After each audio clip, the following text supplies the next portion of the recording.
And welcome, you're watching Head to Head. I'm Antonina Antosha with UATV. On September 29th, Ukraine marks the day of remembrance of the victims of Babyn Yar massacre. On that day, 77 years ago, back in 1941, the region called Babyn Yar became the site of the largest single massacre of Jews and others branded as undesirables by the Nazi occupiers of Ukraine. Over 33,000 people were killed then. To talk more about the commemoration and life of a modern Jewish community in Ukraine, we're joined in the studio today by Yaakov Dov Bleich, Kyiv Rabbi of Kyiv and Ukraine, head of Union of Jewish Religious Organizations of Ukraine. Hello and thank you for joining. Thank you. Thank you for inviting me. So as I have already mentioned, September 29th is the day when we commemorate the victims of the massacre of Babyn Yar. What does this day mean to you? It's not so much for me, but for the Jewish community, I think, in Kyiv, in Ukraine, and really throughout the world. And I think the way things are developing, it's not only even the Jewish community, but for the general Ukrainian community, it's a day when the fascists try to clean Kyiv and make it what they call Judenrein. Mm-hmm. And by us commemorating it today, and this is what I tell my community every year, we're showing that fascism doesn't work. We're showing that the Jewish community has rebuilt in a new way in Ukraine. In many ways, of course, much, much smaller than it was then. However, much stronger than it was during Soviet times. So we believe very strongly that what the Germans tried to do September 29th, which was on the eve, by the way, of Yom Kippur, which is the holiest day in the Jewish calendar, was they were trying to show that they can be as the master race and destroy others, Jews and others. The fact is that they were not and cannot be successful. And the lesson for us is that we have to learn when these things crop up and when they come out immediately to understand that it's dangerous, because the Nazis only started with talking, but from the talk, eventually they came to power and to action. So I think that's the lesson for us all. The lesson is that on the ashes of Babyn Yar, we were able to rebuild the Jewish community. We were able to bring children that understand the value of their heritage, of their culture. They're looking to rebuild a Jewish life. What kind of events are happening on September 29th in Jewish community in Ukraine? Well, the Jewish community actually commemorates the Babyn Yar massacre on the eve of Yom Kippur, which is according to the Jewish lunar calendar, where we already went to Babyn Yar and commemorated there.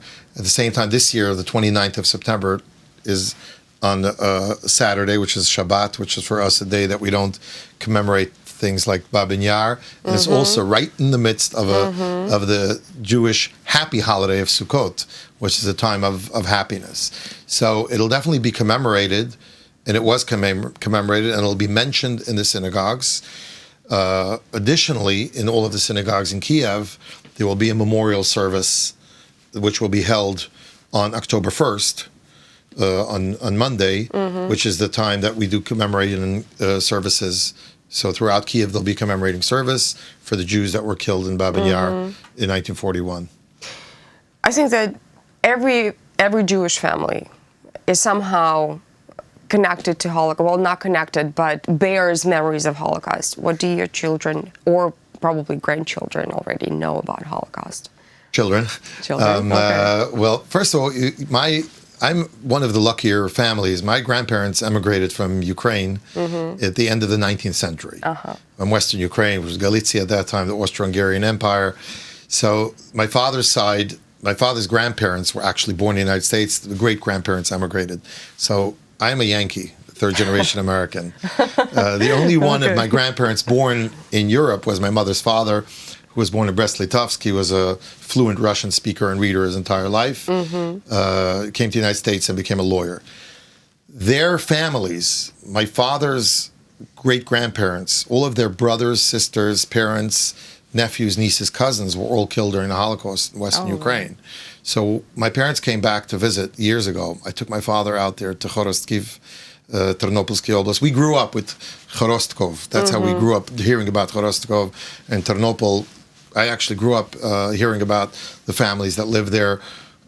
Stanislav, which is Ivano-Frankivsk, Chernivtsi, etc. So my children heard it from me. Now you have to understand, because I moved to Ukraine in 1989, and my children grew up in Ukraine. So first of all, they were all with me in Babyn Yar every year. I always made it a very, very important point to bring the children there, for them to understand what happened here, so that they can understand what this world is capable of doing.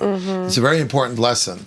One of the issues that I think faces Ukrainian schools today is the issue of learning history and teaching history, because the history is so неоднозначно, let's say. There is no real, let's say, objective history book that's taught in Of course, in Ukraine. it's always somebody's point of view. Yeah, but the point is, I'm saying, when I grew up in the United States, so I went to school, so we learned about communism, right? Believe me, there are plenty of people in the United States that thought communism was a good thing, and they didn't teach us that it was such a terrible thing, but they taught us what was going on during the communist revolution. We learned a lot of things. When I went to school, I knew who Stalin was, I knew who Brezhnev and Alexei Kosygin. You go into a school today in Ukraine, ask them who Alexei Kosygin is, nobody even knows who that was. Yeah, those have been removed from the history books. Right, they're right. So, and it's part of history. You have to learn how to teach these things in a way that children learn history. I always say that teaching the Holocaust in schools in Ukraine as a part of Ukrainian history, it's a part of what took place in this country, on this land.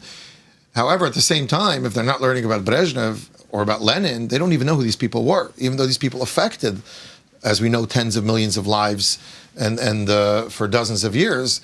It's a problem. So I think that the history of Ukraine and the Holocaust, and the context of that history, has to be taught in schools in Ukraine, throughout Ukraine. And Ukraine is strong enough today to get together a group of independent, or let's call objective, historians, and decide, listen, this is what we're going to teach. There are different opinions and everything else. If there are two opinions, give both opinions.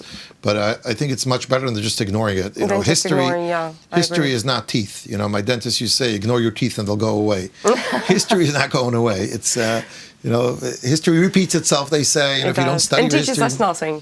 Unfortunately, it does. I think it teaches a lot. Those that study it, the Torah, the Bible teaches us. The Bible teaches us. Binu shno dor vador. We must understand our history. Zechor yemot olam means remember the days of yore. Don't think that those days are not important to us. We may not all be students of history. We may be students of current events. However, history definitely plays a big role. I mean, look at what's going on in the development of Ukraine today.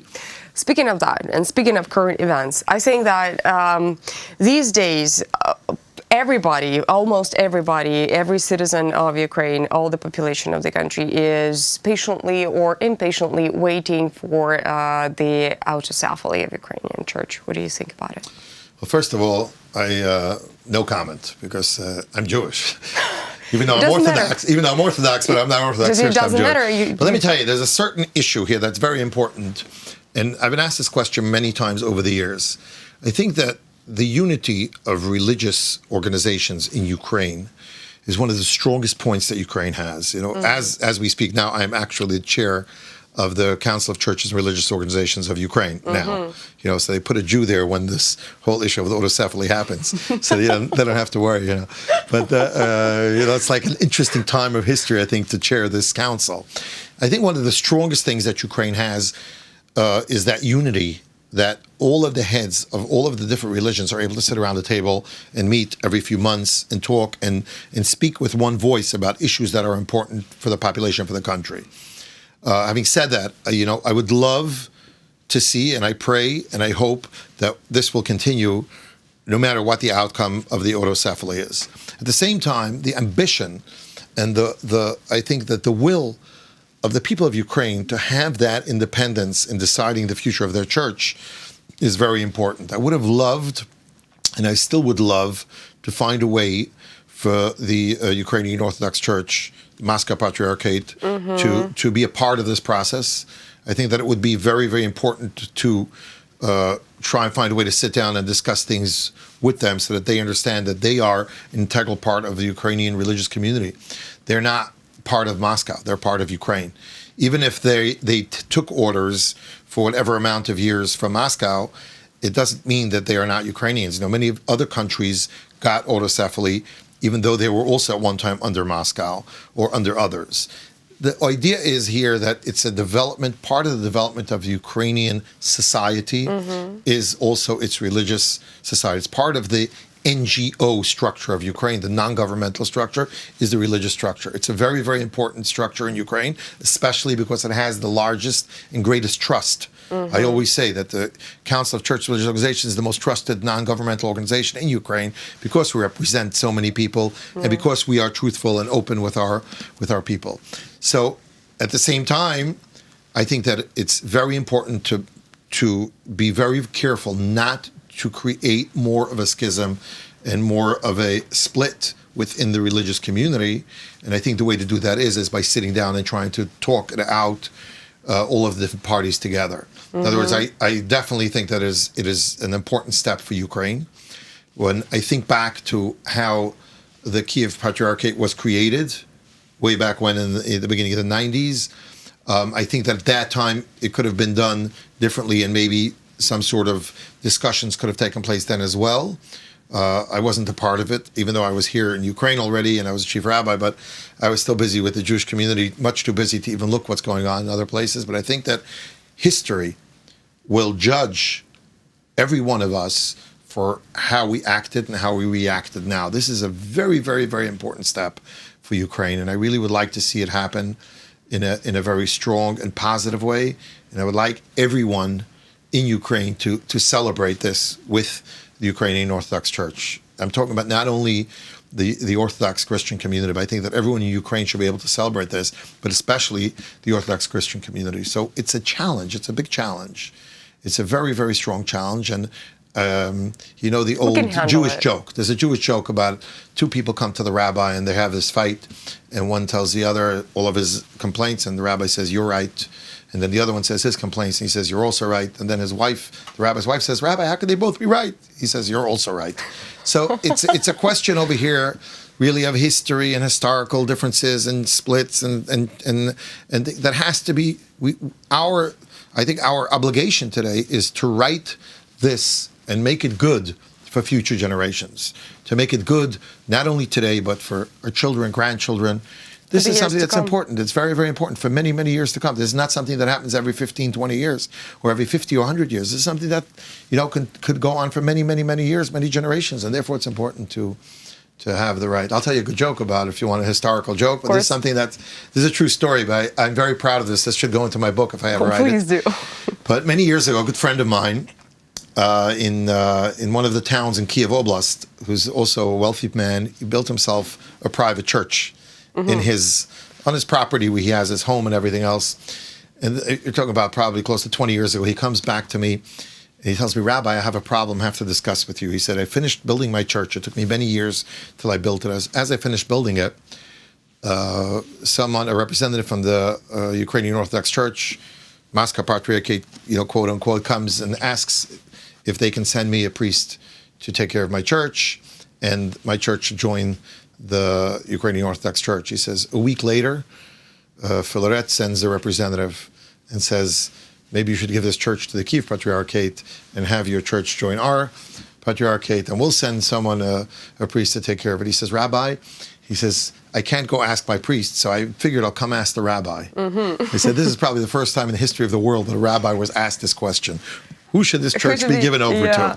No rabbi ever had this question. And you're talking about over 20 years ago. And I told him, I said, "Ivan Nikolaevich," I said, "I hear your question. I respect and get along with the heads of both churches. I really don't have any axe to grind with either way. However," and I said, "there will come a day when Ukrainian Orthodoxy will split from Moscow and will become independent and autocephalous.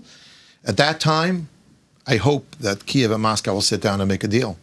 And Moscow may say, listen, you're taking churches, you're taking property, some sort of compensation and payment.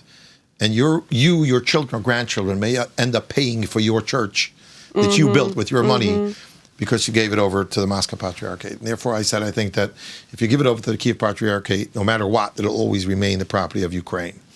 So, and I later told Filaret that if any rabbi ever comes and asks him about a synagogue, I hope he'll repay me in kind. The bottom line is that, and I think what's important for everyone in Ukraine to understand, it's a big step, It's an important step. It's a step that should bring unity, that should bring people together. And I think that we have to put whatever strength, efforts, energies we have to try and see that that happens in a positive way. Thank you so much for coming. Thank you very much for having me. Thank you for this conversation. That was Yaakov Dov Bleich. He's the chief rabbi of Kyiv and Ukraine, head of the Union of Jewish Religious Organizations of Ukraine. Thank you so much for watching. Stay tuned with UATV for the rest.